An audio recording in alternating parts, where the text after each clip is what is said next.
This tutorial is going to cover the Game Manager. The Game Manager is the most essential part of your Tycoon. It'll allow you to control all of the different players' resources and create new resources if you'd like. So before I actually add and set up our Game Manager, I'm going to create some folders in my project here just to stay organized. So first will be a base game folder. It's just something I would recommend to always set up for all of your projects. And then I'm going to move everything into this folder. Now I'm going to create another folder, and this one is going to be called Game Manager.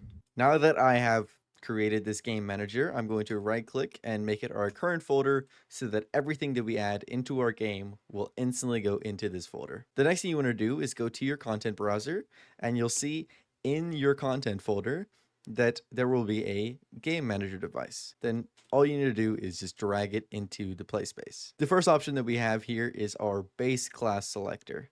So if we go into our content browser and search for a class selector device, here you'll find your class selector and you want to drag it into your game. Then in your class selector, you can scroll down in your settings until you find team to switch to. You want to enable this, change random to team index, and then change your team index. You want to change this to one higher than the amount of plots you're planning to use. So for example, if you have 4 plots, I'm going to change this to team 5. And now I'm going to rename this to our base team class selector. Last, for this class selector to properly work, we're going to need to set up the team that it's going to switch the player to. So back in your content browser, search for a team, settings, and inventory device. Then drag it into the play space. The first thing you'll want to do is scroll down until you find team, then change this to team index, and the same team that you selected in your class selector. Other than this, there's a few settings that you can change just to customize the base experience. For example, you can give them basic items, or you can change their speed, but I'm going to leave everything as basic and simple as possible. But the last thing I'll do is change the name of this to our base team settings. Then if we go back into our Game Manager verse device here, I can now select our class selector by dropping down and selecting it here. Next, we have 2 different devices that will control music for the player. So first is a button that'll allow the player to toggle on and off the music. So go to your content browser and search for a button. Here, whenever you drag it into the play space, there's a couple settings you can change. One is the interaction text. So I'm going to change this to something like toggle music. It'll display to the player whenever they're looking at the button.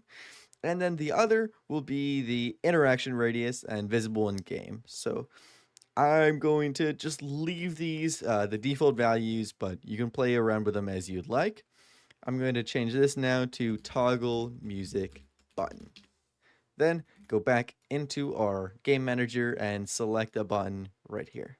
Then we have the music player. This will be an audio player device. So if you go to your content browser and search for audio, you'll find an audio player device. This will actually play the music to the player. So here you can change your audio as well as volume. The only thing that's essential is the fact that you change the can be heard by to instigator only and play location to instigating player. One thing that you have to watch out for with the audio player device is that the audio you select will only play once and will not loop. So to ensure that your audio loops, I'll actually link a different tutorial that'll be underneath this video showing you how to make an audio cue that loops. But for now, let's just change this to our music player. This is just the name, and then we can go back into our game manager and select it here. Next, we have an array of resources. These are going to be the resources that you use in your game. So let's go ahead and create our first by adding an element. Then if we drop it down, you'll see there's quite a few settings. The first is the round decimal places. So this will be how many decimal places your resource will round to whenever it's displayed on the HUD. So if this is 0, it will display like this. If it's 2, it will display like this. But for this first resource, I'm just going to leave it as 1. Then we have our base amount settings. In this, we have 3 options. Our first is the text settings. So this will be the color and shadow offset for the text that appears on the UI. So the shadow offset, I'm going to change to 1, 1. The text color, I'm going to change to white. and I'll leave the shadow color as black. Then we have an image position. So this is going to control the position and size of the image that's going to act as the background for our resource. I'll leave an example of that on the screen right now. To know how to set up a position and scale using these settings, there's actually going to be another tutorial which you'll find somewhere in this guide. After the image position, we also have a text position, and this is the same thing. So this will display how much of a resource a player has on their UI, and these settings will be used to control where it is positioned. So next is the idle settings. If we drop this down, we have a couple options. The idle settings are used to control the idle amount or amount per second that the player is receiving. So for example, if you have a resource titled resource 1, this will be how much of that resource you're collecting idly per second. The first option is our should idle image appear on HUD. This controls whether or not a separate image for the idle amount will appear on the HUD UI. So I'm just going to enable this. Then we have should idle text appear on HUD, so whether or not the text should appear on the HUD at all. Then our other option is should idle reset. This will control whenever a player's plot resets, whether they're rebirthing or whatnot. I'll cover this a little more later, but this is how you would control whether or not it will reset. Next, we have the same 3 settings as we did in our base amount. A text settings, which will control the offset and color of the text. Next, we have the image position, and then we have the text position. That's it for these idle settings, so we can minimize that and move on to the boost settings. The boost settings are the exact same as our idle settings, except for they instead control the boost amount. The boost amount is the current multiplier the player has for that resource. So for example, if they're equipping a pet or an apparel that gives them a 1.5x boost, it will appear on the HUD and say 1.5x. So the same settings apply. You can control whether or not the image or text appear on the HUD, and you can also choose whether or not it will reset. Then you have your text settings, your image position, and your text position. But that's it for the boost settings, so I can minimize that. The next option we have is save persistence. This is whether or not this resource will save in between different matches. So for example, if a player collects 5 of this resource, leaves the game, and then rejoins, they'll still have 5 of this resource. That's only if you enable this. It is important to say that this option will only work for your first 10 resources. The next setting we have is the track on scoreboard. This is whether or not this resource will be tracked using the in-game score that is built into Fortnite. Only the very first resource that is in the array that has this enabled will be tracked. So I would recommend only turning on this setting for one of your resources. The next setting is similarly to what we had in our idle and boost settings, whether we could choose if the amount reset or not, except for this controls our actual resource amount rather than the amount per second or the boost amount. Then we have the option to make this resource be affected by rebirths. So if you don't know what a rebirth mechanic is, I'll explain it a little more later, but it is a way for players to reset their plots to gain a permanent boost. Enabling this setting will make it so the resource that we're creating will be affected by this boost that players are getting. Lastly, we have a resource name. This is what you're going to use everywhere else in your Tycoon whenever you're trying to reference this resource. So make sure to keep track of what you name each of your resources so that you could put the exact same name when you're trying to use it later. So for this resource, I'm just going to title it money. And that's it for our first resource. And then you can go on to create multiple. So you can add another element, drop it down, fill out your settings, and add a new resource name like resource 1, and so on. You can add as many resources as you would like, but only the first 10 can be used for our persistence. So moving on from our resources, we now have matchmaking settings. So with these settings, you can control what happens to matchmaking after your game has started. So if you enable this, it will actually disable matchmaking for you after the game has started. If you have this enabled, then you'll need to select a round settings and inventory device. So if you actually go into your content browser and search for round settings and inventory, you can drag it into this display space In this, you actually do not need to change any settings. You just simply need to select it here. Then if you have this enabled, you can then add a delay. So if I say 5 seconds with these settings, after the game has started, after 5 seconds, your matchmaking will disable, meaning new players will not be able to join the game, or you can just disable it and new players can join as long as slots are open. That's it for the matchmaking settings though. The last option we have here is additional collectors. So let's go ahead and add an element in this array and drop it down. What the additional collectors do is allow you to create your own mechanics within the Tycoon and easily implement them into the current Tycoon's resources. So what we have is an activate trigger. This will activate this collector. So if I go to our content browser and search for a trigger device, then I can drag it into the play space. I'll call this our collector 1 activating trigger, and then go back into our game manager and select it. Then we have a successful spend trigger. This trigger will activate whenever you have spend resources selected and the player has enough resources to fulfill those requirements. So to create this, I'm just going to duplicate our collector 1 activating trigger, except for I'm going to title this collector 1 success trigger. Then select this here. Next up, we have our collect resources. So these are going to be the resources that are collected by this additional collector. If we go ahead and add an element, they're going to have a lot of the conditional collect resource things, as well as some extra ones that are specific to these trigger or to these additional collectors. So first off, in every collect resource, we're going to have an amount. This is how much it's going to collect. So if I set this to 50, it'll collect 50 of whatever we select later. Next, we have an option to affect idle amount. So each resource will have an idle amount that can be collected using ATMs. If this is enabled, then whenever this is collected, it's going to collect 50 of the idle amount rather than 50 of the normal amount. The next setting we have is affect second amount. Similarly to the idle amount, if we enable this, this is going to collect the second amount. What the second amount is a completely hidden amount that doesn't get displayed, but it can be used to kind of scale progression in a Tycoon. So for example, let's say you want the player to constantly collect more and more money from the computer manager. Using the second amount, you can increase the amount of money the player is receiving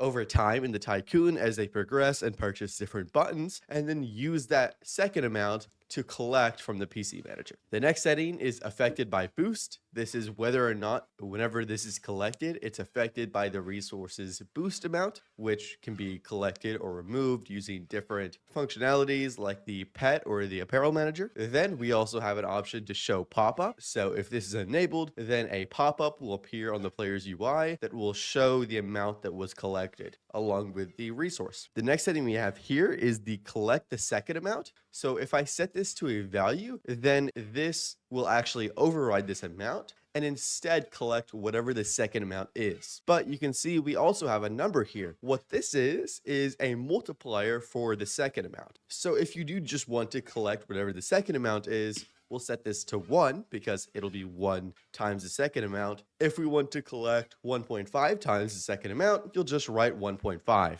But I'm just going to go ahead and clear that for now. The next setting we have is override rebirth effect. So in each general resource, you have a setting called is affected by rebirth. This will be the default, and if that's enabled, then your rebirth multiplier will be added to the resource whenever it's collected. If that is not the case, or if you have that enabled, but for this specific collection, you want to disable it, you can set this to a value and then either leave it disabled or enabled, and this will just override whenever this resource is collected. Go ahead and clear that though. Next, we have an override pop-up settings. So typically, if you have show pop-up enabled, it's going to use these base pop-up settings down here. If you want different pop-up settings for this collection in specific, you can override them by setting this to a value, and then you have your own pop-up settings, which you can then add. Then these next two settings are specific to additional collectors only. So we have a random amount range. If we set this to a value, then it'll allow us to, instead of using this amount up here, we can set a random amount range that it can collect. So if we set this from 50 to 500, it's going to collect a random amount between these two. But I'll just go ahead and clear that for now. Then we also have steal from random player. If we set this to a value, we get a HUD message device. So if I go ahead and get a HUD message device from our content browser and drag it into the play space, here, you'll just want to change the message recipient to triggering player. Then you can change the display time to whatever you'd like. Now, if I go ahead and select that here in my device, then whenever this resource is collected, it will attempt to steal from a random player. So it'll go through all the players, check if that player has enough resources to be stolen from, and if they do, it'll steal from them. This HUD message device is used to display to the players what happened to them. So if I go ahead and open up Verse, you can actually change the text here in Verse. If you go to the game manager and find the handle additional collector resource function inside of the custom player class, currently around line 267, you'll see this text here. So currently, if the player does steal, the player who was stolen from will get this displayed where it'll say the player's name has stolen and then the amount and then from you. So you can change the order here or just change the text if you want a different text like has hacked you for or whatever you'd like to say here in these messages. This is where you say it. And then if no one actually has the amount that wanted to be stolen in that lobby, it'll instead display to the activating player no one could be stolen from and not collect for the player. That is it for the steal from random player. The last thing we have is the resource name, which is just going to be used to determine what resource you actually want to collect. It'll need to be the exact same name as in your general resource where you define the name up here. So if I wanted to collect my money resource, I would just add money down here. Then you can add as many of these as you like. So if I want to collect more than one resource, I just add another element and I have my whole new collection of settings down here. But I don't want to do that, and I'm now going to move on to my next setting, which is This is our spend resources. So if I add a resource here, similarly, you can affect the idle amount. So whether or not it'll remove from the player's idle amount or money per second, or if it'll affect the base amount. So you can disable or enable this. Then we have remove resource. So this is whether or not it'll actually remove the resource from the player or if it will just check if the player has this amount of resources. So if you actually disable this, it won't remove any resources from the player. It'll instead just only activate if the player has that many resources. Then we have an amount and a resource name. So again, I can change this to money and give it an amount like 10. Then whenever our activate trigger is activated by our player, if the player has 10 money, then the successful spend trigger will activate. Otherwise, nothing will happen. But let's go ahead and clear this and move on. We now have our boost resources. This will be what you can use to increase the boost amount. So here you can change this to an amount like 1 and then change this to money. So the boost amount base is actually 1. And you can think about this amount as adding to that. So for example, if normally the player has a 1x boost amount, so it does not have any effect, if you increase this by 1.0, they're now going to have a 2x or double the amount of money per second. Then the same way, if I remove this element, we have our remove boost resources. This does the exact same thing, except for it will remove a boost from a player. So to actually use our resource images that'll display on the HUD, we need to add our images in the Verse code. So go ahead and click on Verse at the top to open up the code, then go into your game manager. Here, if you scroll down, you'll see these long lines of equal signs. This is where you need to import your images. So first is the resource textures. This will be an array of the images that'll be used for your base resources. So you can add your images here, like image 1, image 2, etc. Then we have our resource idle textures, which will be the same thing, except they'll be used for the idle amounts instead. And then less is our resource images. So what's important to note is that the order of these will correspond to the images that you create in your array. So here on my image 2, if we look at my image 2 and go back into UEFN, this will correspond to this resource because it's the second resource in my list of resources. On top of this, for example, example, if I do not have an idle image for my first resource, but I plan to use an image for my idle amount of the second resource, you will still need to put 2 images. If you just put 1 image here, it's not going to work. Instead, if you want an image for your second resource, even if you're not using the image for your first resource, you will need to have 2 images in this array. Same goes for the boost textures as well. All right, that pretty much covers everything you need to know to set up your game manager device.